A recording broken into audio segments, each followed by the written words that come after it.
예, 이기는 사람은 이기는 길을 안다라는 제목으로 하나님 말씀 증거하도록 하겠습니다. 아이성에서 첫 번째 패배를 합니다.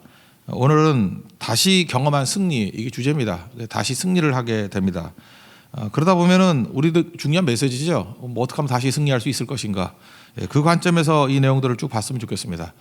첫 번째는 뭐냐 하면 마음의 회복이 더 중요하다는 거예요. 마음의 믿음의 회복이 중요하다. 여기 보니까 1절에 두려워하지 말라 놀라지 말라. 이거 어디서 많이 처음 듣던 거죠. 1장에서. 여호수아가 처음 시작할 때 마음부터 무장하고 난 다음에 승리를 이끌어 갔잖아요. 다시 원점으로 돌아가서 마음이 신앙으로 든든하게 무장돼 있어야 된다. 지금도 보면 무너질 때 보면 마음부터 무너지는 거지 외적인 게 그 원인이 아니라는 것입니다. 잠언 4장 23절도 모든 지킬 만한 것 중에 더욱 내 마음을 지키라. 생명의 근원이 이에서 남이니라. 그러니까 마음을 항상 점검해야 된다는 거예요. 마음이 놀라지 않고 두려워하지 않고 믿음으로 충만하다 그러면 언제나 이길 수 있다라는 것입니다. 그 마음이 뭐예요? 하나님께서 능력 주신다는 거죠. 그래서 믿음이죠, 믿음. 하나님을 바라보고 믿음의 스위치를 누를 수 있는 자세. 그게 믿음의 마음인데 그럼 뭘 걱정하겠어요? 하나님이 다 공급해 주고 승리도 주시고 능력도 주시고 다 주시기 때문에 아무 염려 없다라는 것입니다. 그래서 패배자 의식은 세상 바라보니까 패배자 의식이 생기는 거고 하나님 바라보면 믿음의 승리자의 모습이 된다는 것입니다. 여러분 믿음의 사람 되십시오. 그럼 언제나 승리할 수 있다는 것입니다. 1절을 한번 보겠습니다. 시작. 여호와께서 여호수아에게 이르시되 두려워하지 말라 놀라지 말라 군사를 다 거느리고 일어나 아이로 올라가라. 보라 내가 아이 왕과 그의 백성과 그의 성읍과 그의 땅을 다 내 손에 넘겨 주었으니. 이것도 예언적 과거죠. 이미 승리했다 넘겨 주었다라고 과거로 얘기하고 있다라는 것입니다. 건강에 제일 좋은 게 뭡니까? 제가 어떤 아티클을 한번 읽어보니까 그러더라고요. 뭐 잘 먹는 거, 뭐 잘 쉬는 거 그거 아니고 매일 감사하며 사는 것 그렇게 얘기를 하더라고요. 그 듀크 대학에서 뭐 어떤 연구진이 했던 아티클인 것 같은데 7년 더 산대요. 믿음 가지고 있는 사람, 믿음으로 감사하며 사는 사람이 7년 더 산대요. 거기 인상적인 게 뭐냐면 이 믿음의 감사가 항암제 역할도 하고요, 해독제 역할도 하고. 그 다음에 방부제 역할도 한대요. 얼굴도 안 썩는데요. 그러니까 화장품 자꾸만 쳐바르지 말고 이렇게 감사하면은 이게 방부제 같은 피부다 그러잖아요. 그죠? 되게 좋은 것 같습니다. 그래서 제가 깨달은 게 있어요. 내 건강을 지키는 것은 의사가 아니라 감사구나. 내 건강을 지키는 것은 의사가 아니라 믿음이구나. 그죠? 이렇게 믿음의 사람들 얼굴빛이 달라지잖아요. 우리 보통 그래요. 뭐 문제 있어 그럴 때 얼굴 보잖아요. 얼굴이 벌써 이렇게 썩은 얼굴 하고 있는데. 주님만 바라보면 예수님의 마음 품으면 이게 빛이 달라지는 거죠. 지금 8장에서 다시 승리를 이루기 위해서 여호수아 얼굴빛이 변하잖아요. 그죠? 두려움에서 확신으로, 불신에서 믿음으로. 우리도 마음부터 이미 승리를 확신하고 출발하는 우리 하나님의 종 되기를 바랍니다. 또 한 가지 두 번째로 말한다 그러면 믿음의 기다림이 필요해요. 소망의 인내라 그러죠. 소망을 가지고 기다리는 거. 이게 되게 중요하다는 것입니다. 우리 창세기 할 때 맨날 격언같이 얘기했죠. 기다리면 이삭 되고 서두르면 이스마엘 된다. 자꾸만 서두르면 안 되죠. 그 서두르면은 그 부작용이 많아요. 이스마엘을 얻긴 얻었는데 그게 뭐 아들이라고 말할 수 있나요? 집안의 우환이지. 그죠? 기다리니까 하나님께서 약속하신 이삭을 주시더라. 그러니까 서두를 거 없다라는 거예요. 여기 2절에 보면요, 하나님께서 탈취한 것들을 너희들 스스로 가지라 이렇게 말씀이 나와요. 저는 이 8장 2절을 보면서 제일 억울할 사람이 누굴까 생각하니까 아간이에요. 그죠? 좀 기다리지. 그거 뭐하러 여리고에서 그 난리를 쳐. 기다리면 다 주시는데. 그죠? 한 번만 더 기다리면 되는 건데. 기다리지 못해가지고. 그러니까 여기서 하나님께서 이렇게 기다려야 될 때와 또 이렇게 취해야 될 때. 이게 다르죠. 근데 우리 그걸 못 기다려가지고 어려움 당하는 거예요. 하나님께서 뭐 맨날 다 헤렘 그래가지고 다 진멸하라 그러나? 아니죠. 이후에 29개 성을 더 얻게 돼요. 만약 아간이 살아있었다 그러면 유다 지파거든요. 선봉 지파이기 때문에 29개 그 탈취물 가운데 상당히 많은 걸 누릴 수 있었을 거라고. 아마도 지가 숨긴 것보다 훨씬 더 많은 거. 그 정도가 아니에요. 그죠? 성 하나가 무너지는데 뭐 어마어마한 부가 있을 거 아닙니까? 그거 나눠 가지라 그랬는데 그 말씀 어기고 난 다음에 스스로 취하니까 그런 일이 벌어지죠. 여기서도 마찬가지예요. 하나님께서 원래 첫 번째 건 다 드리라 그러거든요. 첫 번째 건 다 드리라 그럴 때 첫 번째 승리라는 건 뭡니까? 그 이전까지 승리를 맛보지 못한 거 아니야. 그러니까 한마디로 말해서 거지 같은 인생이었어요.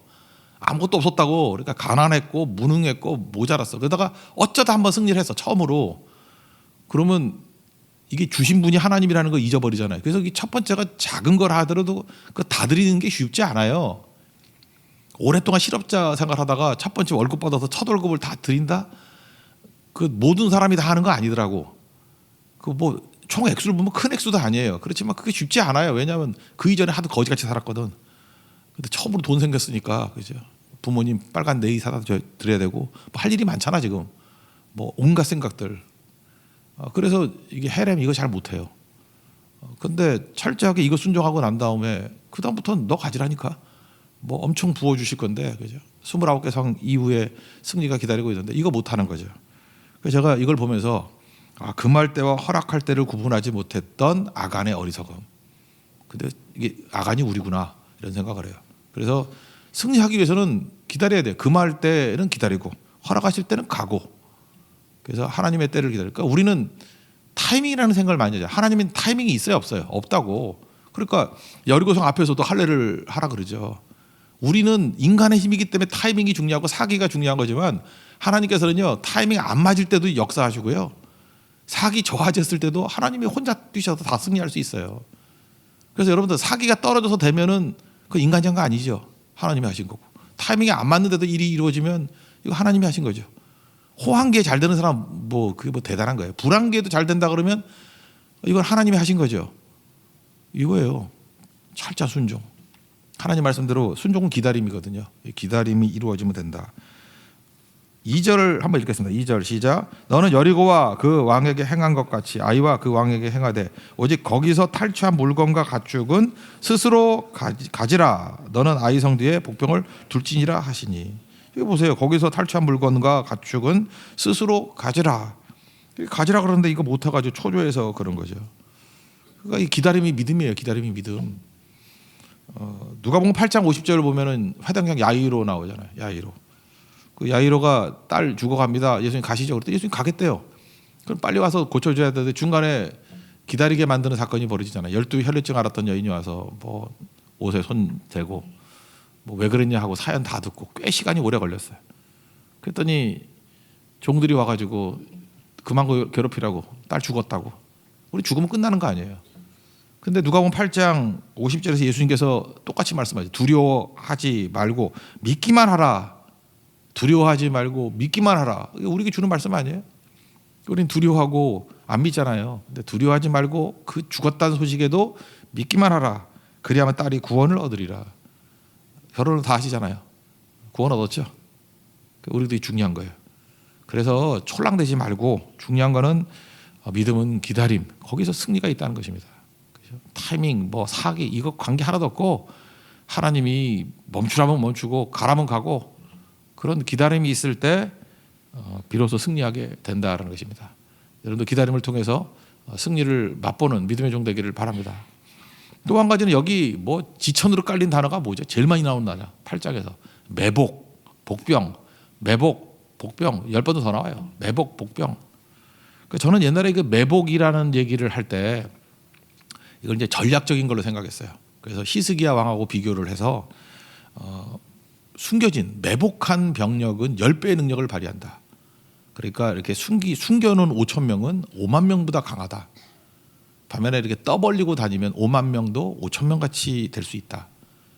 그래서 저는 리더십의 관점에서 보니까 이거 되게 중요한 거예요. 어떤 사람은 5천 명을 5만 명 같이 쓰는 사람이 있는 반면에 어떤 사람은 5만 명을 5천 명 같이 쓰는 사람이 있어요. 하나는 지혜로운 사람, 한 사람은 멍청한 사람. 근데 차이점이 뭐냐면 잠깐만 자랑질하면은 5만 명을 5천 명 같이 쓴다고. 지른 거죠. 반면에 은밀함, 하나님 앞에 겸손함 이런 걸 가지고 나가면 5천 명도 5만 명의 능력이 나타나게 된다. 그래서 매복의 힘, 매복의 능력 뭐 그런 걸로도 설교를 많이 했던 기억이 납니다. 그런데 이번에 다시 보니까 이 매복이라는 히브리 단어가요. 이렇게 숨기다라는 뜻이 분명히 있어요. 근데 그 성구사전에 보니까 그 뜻만 있는 게 아니라 성경에 굉장히 많은 부분에 구부리다라는 뜻으로 많이 써요. 구부리다. 또 엎드리다. 그러니까 뭐 매복이라는 게 이렇게 뭐 숨어 있으니까 엎드리다도 되겠죠. 근데 매복하다라는 뜻도 있지만 다른 용법들을 보면 구부리다. 엎드리다는 용법이 더 많아요. 엎드리다. 그래서 저는 이렇게 생각했어요. 이게 복병이라는 게 매복한 병사를 복병이라 그러잖아요. 복병. 근데 그거는 거의 엎드린 자로 표현이 돼 있어요. 저는 이거를 기도라고 생각을 했습니다. 이 매복했다라는 거는 사실은 뭐 화장실도 못 가고 그 자리에 쭉 있잖아요. 그러면서 뭐 하는 거예요? 기다리는 거죠. 계속 기다리면 뭐 하는 거예요? 엎드려서 하나님이 일하시는 걸 기다리는 거죠. 저는 이번에도 고성선교를 앞두고 우리가 다 엎드리는 자 되기를 원합니다. 그게 매복하는 자예요. 물론 겸손도 있겠죠. 근데 엎드려서 뭐 하겠어요? 하나님의 능력을 구하는 기도하는 자가 되더라는 거예요. 그래서 제가 그 8장에 나오는 모든 매복이라는 말을 엎드림으로 번역을 하고 복병을 엎드리는 자라고 얘기하니까 복병은 다 뭐예요? 전투를 앞두고 기도하는 자예요. 기도하는 자. 우리 현장에 나아가는 사람들 뛰는 것도 중요하지만 우리 이번에 선교를 가지 않고 교회를 지키시는 분들은 여러분들 복병들 되십시오. 그죠? 숨어서 엎드리는 자. 그때 전쟁 승리하게 된다는 거예요. 그래서 싸우는 사람이 있고 매복하는 사람이 있고. 그러니까 우리는 그러잖아요. 딴 사람들은 이게 눈에 보이는 사람만 보일 거 아니야. 몇 명 와서 뭐가 어떻게 해? 그렇지만 우리에게는 복병이 있죠. 눈에는 보이지 않지만 엎드려 있는 자들. 그죠? 그 강력한 기도의 능력으로 말미암아 능히 승리할 수 있다는 것입니다. 부창부수란 말이 있는데 남편이 나가서 싸우면 아내는 엎드리는 자, 복병이 돼야 돼요. 그럼 능력이 있죠. 아내가 나가서 싸운다 그러면 남편이 복병이 돼야 돼요. 구부린 자, 엎드리는 자. 이게 능력이 있어지겠죠. 그래서 교회가 현장에서 뛰는 사람만 있는 게 아니라 우리에게는 복병이 있어요. 그게 능력이 있는 거죠. 우리에게 복병의 능력을 가지고 승리하는 하나님 정도를 바랍니다. 그래서 복병이라는 얘기를 하고 난 다음에 스스로 준비하는 자라고 표현해요. 성경은. 3절 4절 한번 읽겠습니다. 시작. 이에 여호수아가 일어나서 군사와 함께 아이로 올라가려 하여 용사 3만 명을 뽑아 밤에 보내며 그들에게 명령하여 이르되 너희는 성읍 뒤로 가서 성읍을 향하여 매복하되 그 성읍에서 너무 멀리 하지 말고 다 스스로 준비하라. 엎드려서 준비하라. 이렇게도 읽을 수 있는 부분이에요. 우리가 승리하기 위해서 필요한 게 무엇입니까? 그러니까 이게 매복하다라는 것을 이게 숨겨진 은밀함이라고 얘기한다면 은밀한 기도예요. 그 두 가지를 합친다 그러면 은밀성이 있는 기도를 통해서 승리할 수 있다는 것입니다. 여러분 누구도 모르는 은밀한 기도하는 자가 되십시오. 그때 반드시 승리하게 된다라는 것입니다. 그다음에 여기 나오는 것 중에 하나가 뭐냐면 뭐 전쟁 방법이 달라지죠. 여리고에서는 이렇게 돌다가 이긴 거고 여기서는 그래도 전쟁 같지요. 뭐 보병도 있고 뭐 이렇게 전략도 있잖아요. 그죠? 뒤에 보면은 도망가는 척 해가지고 다 나오면은 돌아서 가지고 복병은 들어가서 점령하고 또 다시 돌아서 보면 이렇게 샌드위치 되잖아요. 뭐 전술의 뭐 아주 기본적인 건데 그죠? 샌드위치. 그래서 이기자. 그래서 뭐 이 8장 보면 진짜 전쟁 같아요. 전략도 있는 것 같이 보이고. 근데 이걸 이제 많은 해석을 보니까 그렇게 해석들을 많이 하죠. 하나님의 일은 다양하다. 그러니까 여리고 같이만 승리하는 게 아니라 아이성의 승리도 주신다. 근데 이게 묵상을 해보니까 그런 뜻도 있지만 더 중요한 건 뭐냐면 우리가 불순종을 하면은 하나님이 계획을 바꾸신다는 거예요. 저 성경에서 이거 너무 많이 봤어요. 그러니까 순종하면 여리고 같이 쉽게 이겨요. 그냥 100% 하나님이 일하시는 거예요. 그래서 이삭의 삶 보세요. 계속 순종만 하니까 뭐 삶이 좀 평탄하잖아요. 평탄하면서 계속 승리 되게 쉽게 이겨요. 뭐 갈등이 있는데 하나님이 주로 다 나서서 다 박살을 내버리고 그죠? 근데 이삭의 아들 야곱은 장께 쓰잖아요. 불순종도 많이 하고. 그러니까 내가 인생을 살았는데 어떻게 살았어요? 험악한 인생을 살았대요. 내 인생이 험악해지는 비결은 자꾸 불순종하면은 하나님이 우리를 건전 주는데 자꾸 인생이 험악해져요. 그래서 순종했으면 여리고로 계속 갈 건데 불순종하면 아이성 같이 돼버려. 피 흘려야 얻는 게 되고 또 불순종하면 또 복잡해지고. 그러니까 불순종은요 우리 인생을 복잡하게 만드는 길로 이끈다는 것입니다. 그래서 이런 거 있죠. 이거 뭐 죄도 져봐야지 뭐 돌아오면 유익도 있잖아요. 뭐 물론 이 유익이 있어요. 그렇지만 하나 명심하십시오. 인생이 되게 복잡해질 거예요. 그리고 깨끗하게 순종을 했으면 생각보다 쉽게 가야 되는 인생인데 다 경험하잖아요. 죄를 지면은 옛날에 되게 쉽게 됐던 게 좀 어려워져. 물론 하나님 의지하면 되긴 되는데 그래서 자꾸만 불순종 많이 하면 마지막에 말년에는 인생이 무지 복잡해져.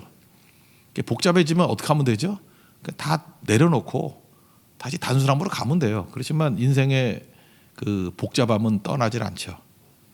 그런 의미에서 우리 교회 이것저것 신경 쓰지 말고요. 좀 단순하게 살기 위해서는 좀 철저히 순종하고 갔으면 좋겠어요.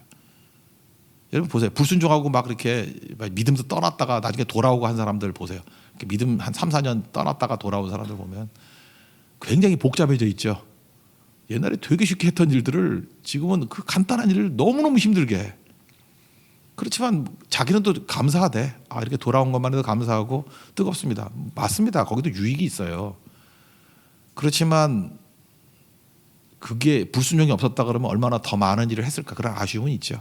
그리고 얼마나 쉽게 많은 일을 할 수 있었을까. 그렇다 그러면 죄 갖고는 장난칠 건 아니라는 거예요. 불순종도 뭐 경험의 하나다 이렇게 말할 거는 아니라는 거예요. 그러면 되게 어려워져요. 그래서 우리도 깨끗한 순종을 통해서 주님 앞에 나아가는 우리 하나님의 종 되기를 바랍니다. 물론 소망은 있어요. 어제도 살폈지만 악올 골짜기가 아간 죽여가지고 괴로움의 골짜기잖아요. 그럼 그것 때문에 오히려 이방인의 구원도 열리게 되고 그저 이렇게 버림받은 사람의 구원도 열리게 되고 그래요.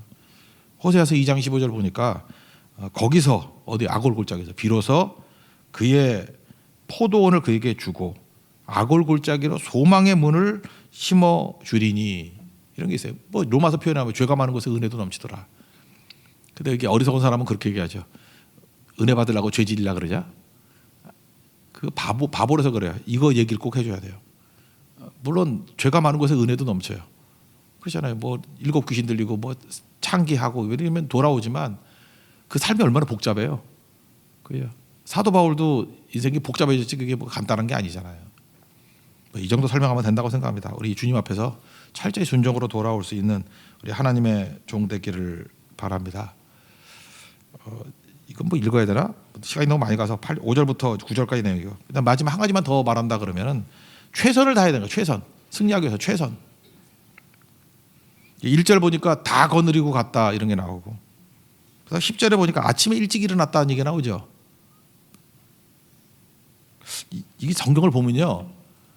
아침에 일찍 일어났다라고 나오는 걸 보면은 이건 승리의 암시야. 성경 읽는 법이에요. 이렇게 쭉 읽다가 아침에 일찍 일어났다 그러면 곧 승리하겠군. 아침에 일찍 일어났다 그러면 기적이 나타나겠군. 뭐 아침에 일찍 일어났다 그러면 뭐 되고 뭐 밤에 이러면은 이 찌질이군 뭐 망하겠군 뭐 이래요. 여러분 새벽에 나온 게 얼마나 좋은지 아시겠습니까? 요단강이 아침에 일찍이 열렸고요. 여리고도 아침에 일찍 무너졌고요. 여기도 마찬가지. 아이성의 승리도 아침에 일찍이. 근데 뭐 밤에 뭐 어쩌고 저쩌고 이런 거 나오는 건 다 패배예요. 그러니까 여러분들 승리의 요건 중에 하나가 뭐냐면 최선을 다하는 건데 최선을 다하는 게 뭐예요? 하루에 첫 시간 하나님 앞에 드리는 거죠. 이거보다 더 최선이 어디 있겠어요? 그러면 능히 승리할 수 있는 거죠. 여기 뭐 전략이랄 것도 없죠. 이게 너무 뻔해가지고 여호수아가 최선을 다했다는 게 뭐예요? 자기가 미끼가 된 거예요. 여호수아가 성 앞까지 쭉 갔다가 일부러 도망치는 척해요. 사실 위험을 하죠. 도망치려고 그러다 혹시 삐끗 넘어지면 죽을 수도 있잖아요. 그죠? 도망치니까 아이성에 있는 사람들이 저 또 도망친다. 그래서 성문 열고 다 나가 버렸대. 성문 닫지도 않고. 이건 진짜 축구로 말하면 골키퍼까지 다 공격을 하는 거야. 골키퍼도 없어요. 문 열어놓고 아무도 없더래. 쭉 오니까 광야까지 도망을 했어요. 그러니까 추격을 했죠. 약간 잡힐 듯 말 듯. 그러니까 복병에 있던 사람들이 아이성에 들어가서 점령을 하고 불을 질러버리고. 그러니까 돌아보니까 우리 성이 불났네. 그랬더니 도망가던 사람이 돌아서 가지고 공격을 하고. 그러니까 샌드위치 됐다는 거죠. 그래서 12,000명 죽이고 대승리를 거두게 되었다. 이게 오늘 스토리예요. 그죠? 여기서 중요한 건 뭐예요? 하나님 앞에서 하나님의 능력의 도우심이 있지만 우리는 우리로서 또한 최선을 다해야 된다. 끝까지 들고 승리를 이끌어야 되었다. 이 얘기죠. 단창 들고. 25절부터 29절까지 읽겠습니다. 시작. 그날에 엎드러진 아이 사람들은 남녀가 모두 12,000명이라. 아이 주민들을 진멸하여 바치기까지 여호수아가 단창을 잡아 든 손을 거두지 아니하였고 오직 그 성읍의 가축과 노력한 것은 여호와께서 여호수아에게 명령하신 대로 이스라엘에게 탈취하였더라. 이에 여호수아가 아이를 불살라 그것으로 영원한 무더기를 만들었더니 오늘까지 황폐하였으며 그가 또 아이 왕을 저녁 때까지 나무에 달았다가 해질 때 명령하여 그의 시체를 나무에서 내려 그 성문 어귀에 던지고 그 위에 돌로 큰 무더기를 쌓았더니 그것이 오늘까지 있더라. 그러니까 하나님은 타이밍과 관계없이 순종하면 다 승리를 주신다. 그러니까 최선을 다하는 모습, 아침을 깨우는 모습들, 그런 게 있어야 된다는 것입니다. 그리고 마지막에 30절부터 이제 마지막 절까지는 세겜에 가가지고 언약을 갱신하라 하는 게 나와요. 이거는 신명기 27장에 나오는 얘기인데 이거 지금 순종하는 거예요. 지금 여리고 아이에서 북쪽으로 한 32km 정도 올라가야 돼요. 북쪽으로. 되게 위험한 거죠. 예배드리러 올라가래. 32km. 그러니까 여기서 한 2천 정도까지 용인 정도까지 걸어가래. 꽤 되는 거리예요. 200만 명 올라가려면 위험하죠. 안 그래요? 그 짧은 거리지만 위험하다고. 근데 예배를 위해서 가라는 거예요. 그러니까 성경은 위험해도 하라는 거죠. 어딜 가라 그러냐면 그 여리고에서 한 32km 올라가면 거기 세겜이라는 데가 있거든. 세겜은 되게 중요해요. 우리가 상수동에 살잖아. 그 모래 상수리 나무 있는데요. 그게 세겜. 우리에게 되게 중요한 거예요. 세겜. 여호수아 아브라함이 가나안 땅에 와가지고 첫 번째 정착해서 단을 쌓고 예배드린 데가 모래 상수리 나무. 그 자리를 뭐라 그래요? 세겜. 그 다음에 야곱도 바다마람에 도망쳤다가 20년 만에 돌아와가지고 정착한 데가 어디? 세겜. 세겜은 모든 출발이에요. 믿음의 출발. 세겜에 가면요, 세겜이 골짜기 옆에 있는 도시예요. 세겜. 그러면 세겜에서 북쪽에 산이 하나 있어. 에발산. 그리고 골짜기 내려오는데 세겜이 있고 남쪽에 그리심산이 있어요. 그래서 요한복음 4장에서 사마리아 여인하고 얘기하잖아요. 우리 조상들이 여기서 예배드리라 그랬다. 거기가 어디? 세겜. 예수님이 그 선한 사마리아 사람하고 선한 사람이 아니야. 사마리아 여자하고 물 주고 나누면서 얘기했던 데 있죠. 거기가 어디예요? 세겜. 이제 아시겠어요? 세겜. 북쪽에 저주받는 에발산, 남쪽이 축복받는 그리심산. 나중에 사마리아 사람들이 그리심산에 성전 지었어요. 여기가 되게 중요한 산이라고. 여기서 6지파 앉혀놓고 신명기 27장에 보면 얘기해요. 그러면 너희들이 숨겨진 우상 숭배하면은 너 다 죽을 것이다. 그거 믿느냐? 그러면 전체가 다 아멘 그러고. 그다음에 또 간음하는 얘기도 나와요. 누가 간음하면 다 죽여버릴 거다. 그러면 믿느냐? 그러면 아멘하고. 그러니까 그 언약식 했던 게 세겜이라고. 거기를 왜 갔을까요? 옛날에 마이크 시설이 없잖아요. 거기 가서 지금도 얘기해 보면요, 성지순례 홍익이 있으면 거기 못 가요. 거기 전쟁터에서 요즘 못 가는데 거기 가면은 이게 쩌렁쩌렁 울린대요. 에코 현상이 나타나죠.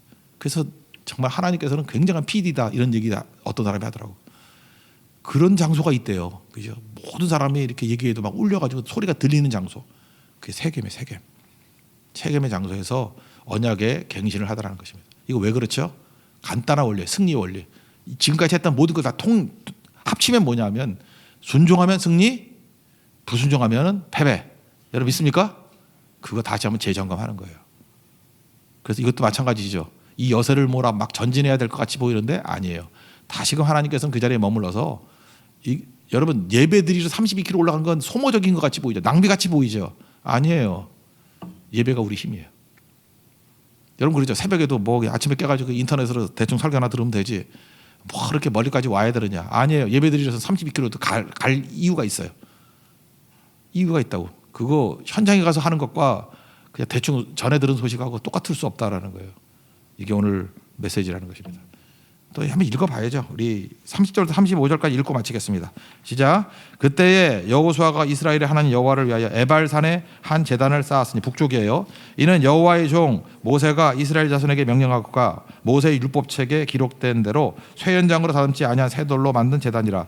우리가 여호와께 번제물과 화목제물을 그 위에 드렸으며 여호수아가 거기서 모세가 기록한 율법을 이스라엘 자손의 목전에서 그 돌에 기록하매 온 이스라엘과 그 장로들과 관리들과 재판장들과 본토들뿐 아니라 이방인까지 여호와의 언약궤 맨 레위 사람 제사장들 앞에서 궤의 좌우에 서되 절반은 그리심산 앞에 절반은 에발산 앞에 섰으니 이는 전에 여호와의 종 모세가 이스라엘 백성에게 축복하라고 명령한 대로 함이라. 신명기 27장.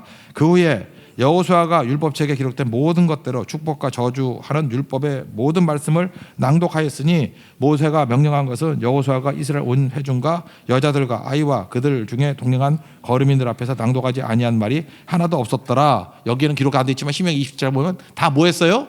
아멘. 아멘이 뭐예요? 믿습니다가 뭐예요? 영접합니다. 수용합니다. 내게 이루어지길 원합니다. 그랬다라는 거예요. 이게 승리의 비결입니다. 마음이 하나님을 향하는 굳건한 믿음의 마음이 되고, 그리고 소망을 가지고 기다리십시오. 하나님의 타임을 기다리십시오. 그리고 매복하는 거, 그죠? 은밀하게 엎드리는 거, 구부린 자가 될 때, 그리고 마지막 최선을 다할 때 승리하게 됩니다. 이 모든 것을 합친 게 뭐예요? 언약식이에요. 순종하면 승리하고 불순종하면 패배한다. 이 8장은요, 우리가 다시 시작하고 승리를 꿈꾸는 자마다 다시 재점검하고 점검해야 될 귀중한 말씀이라고 생각합니다. 그래서 삶 속에서 매 순간 승리하는 하나님의 거룩한 종 되기를 축원합니다. 자리에서 일어나겠습니다. 원하고 바라고 기도합니다. 찬양하겠습니다.